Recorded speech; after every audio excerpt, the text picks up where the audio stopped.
Hi, I'm Connie Cheren, and I'm excited to be partnering with LeadingAge Florida on this video series of how to be the best of the best.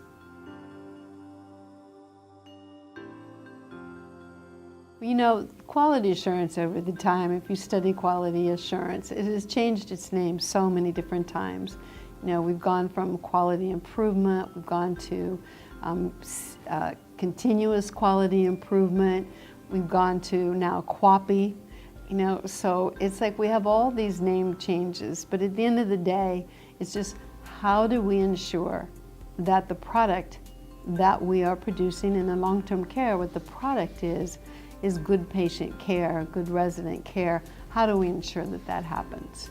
And so whatever you call it, it's the same thing. It's trying to look at what you're providing and are you providing a quality product. So there's quality assurance is really a combination of auditing, it's tracking, rounding, and measuring your outcomes. And I want to address each of those. And auditing is a look back. Auditing is not a tracking.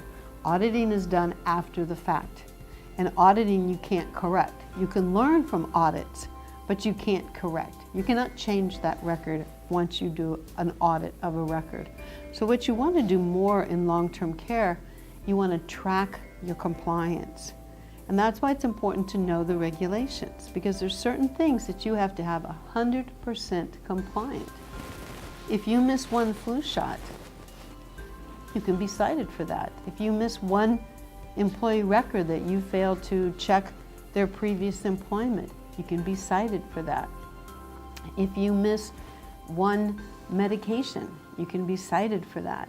So there's many things that you have to track on an ongoing basis. So a tracking is a system where on an ongoing basis you're knowing what's happening. So let's take flu shots for an example. So a tracking would mean that you have a resident census listing and that you track the date that every single resident received a flu shot. Though you know if you have some that are missing. So that's a tracking versus that when the record is closed, you audit to see if they received their flu shot. It's a difference between auditing and tracking. The other aspect of quality assurance is, to me, what is the most important, and that's rounding. There is no substitution for rounding. There is no computer system that can give you the information that rounding can. Many people ask me, you've been in thousands of facilities, it's been known or been told that within about 20 minutes, within about less than an hour, you can tell what's happening in that facility. And how do you do that, they ask me. And I tell people anybody can do that, because you just round and you ask the residents or you ask the family members. You know, you just want to find out from them what's happening. People will give me complicated systems that'll say, you know, this shows that our call lights are answered on an average of, 2.75 minutes. I'm like, well, that's great, but I just want to know from the residents, are their needs being met? Because somebody can turn off a call light without meeting a need. So you can have many systems, but you just want to hear from the residents themselves. Rounding is an art. It is not a science. It's something that you learn. It's something that can be taught, and it's something that you get better and better and better at. So sometimes there's three things with rounding that I find. Either people don't round, and they tell you they do, but they really don't. They don't really go out every day and see the residents, or they round, but they don't really know what they're looking for. So they'll round in a room and there'll be problems in the room or problems with patient care, but they don't know that. So the grooming items might not be marked even though they're in a double room, or the urinal might be sitting where it's not appropriate, or there might be medications at the bedside, on and on of problems that can be noted by a surveyor, but nobody in the facility noted that. So those are people that are rounding, but they don't know what they're looking for. Or they don't know how to identify those areas. So we teach people, look up, look down, what is the resident doing, what is in the environment, where are things placed, check the tubing. People can make checklists. I'm not a big fan of checklists, because I find that people take checklists and amazing, everything is yes, yes, yes, yes, yes, yes, yes. And people focus on the checklist. Checklists can be used as teaching tools, but I like much more the freedom of just being able to go out and to look and to see what you see. Things that you just know to look for, the temperature in the medication freezer room. Why is it a surveyor finds that that's a problem, but it was missed by the facility? The third thing in rounding is that people either round and they see the problems, but they don't know how to get them corrected, or they don't move to correction. So maybe they see none of the hairbrushes are marked, even though residents are in double rooms, but they don't do anything about that in order to move towards correction. So they identify that there's some problems, but they don't really know how to move to correction. So rounding is about the art of being able to know what you're looking for, identify the problem, and move towards correction of the problem, and stay on it until it's actually corrected. But again, rounding starts at the top.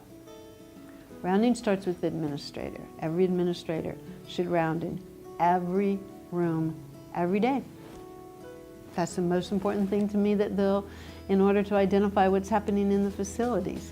The second, then the director of nursing, every day, every room. Maintenance, round. People say, well, we just wait, and then when something's broken, they notify us. No, round. Go out there, see where the issues are, see where the concerns are, find them, get them corrected. Don't just rely on people filling out maintenance sheets. So then from the unit managers, they should round twice a day. Once when they receive that unit, and once before they leave that evening. Social services round every day, every resident, find every family member that's in there. They'll tell you what the concerns are, what the problems are. They'll tell you about that missing red sweater. They'll tell you about, they think something was taken from the room, or they're unhappy with their roommates. Sometimes people wonder why they get cited. It's because the surveyors are out there rounding, and they're asking the residents the questions, and we need to be doing that before a surveyor gets out there. So, and then from a charge nurse, not just passing medicine, not just doing treatments, but when they're in the rooms and they have their section of residents, that they're rounding on those residents. They're asking questions, they're looking, they're asking family members, is everything okay? New admissions, you just got admitted, was everything okay? Did you get your meal last night? Just asking those questions and paying attention for when you're rounding. Then the CNA, they have a group of residents and they're constantly rounding and asking. One program that's working really well right now is rounding on for every hour on new admissions for the first 72 hours. We know that falls commonly will happen in the new admission. So we're finding that if you go every hour and you tell the residents, some sophisticated systems, you can actually set the call light to go off every hour, and you tell the resident, every hour we'll be in here.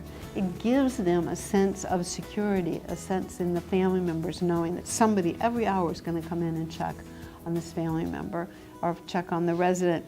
So the resident's not going to try to do things independently. They're going to know, oh, within about 40 minutes somebody will come back and be able to help me. But I think rounding is one of the most important things that people are going to do if they want to move to quality. If they really want to be the best of the best, you have to round, ask questions, follow up with the things that you found. Before I conclude this session, I want to talk about structure, process, and outcome. Those are three ways to measure quality: structure, process, and outcome. We tend to get stuck on either structure or process, and what we really want to do is to measure outcomes. You need to measure a combination of all three.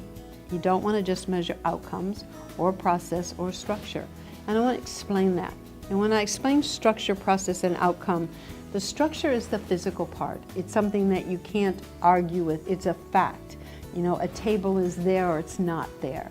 You have your staffing in the building or you don't have your staffing. All of those are structural measures.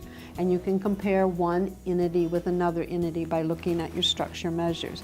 But structure doesn't necessarily provide for quality, and it's not a measure of quality. The second is process. That's the act of giving, that's caregiving, that's the act of doing something. And that's important, but it doesn't guarantee quality. The third then are the outcome measures.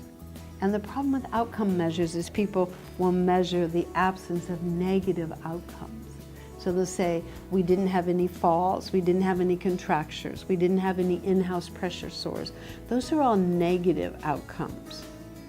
But negative outcomes, the absence of negative outcomes, don't necessarily mean the presence of positive outcomes. So we want to look at what are the positive outcomes in a long-term care facility. What is it that you want the product to be, the outcome to be? Is it discharge to the community? Is that less residents lose the ability to ambulate independently? That less residents, that the positive outcome can be that their satisfaction. And when you measure resident satisfaction, that their satisfaction is there, the quality of life is there. And so you as a facility have to decide what are the positive outcomes that you want. We all know the negative outcomes that you don't want. Like I said, contractures and pressure sores and those kinds of things. But to be really, I think, to move to the best of the best, you want to look at not only the absence of your negative outcomes, but you want to look at the presence of your positive outcomes. And you want to focus on what is the product that we're trying to provide here. So those are the things in quality assurance, whatever you want to call it. You want to call it QAPI, you want to call it quality assurance, you want to call it continuous quality improvement, CQI. But it's all the process of deciding what is the product that you want and then looking to see is that product there.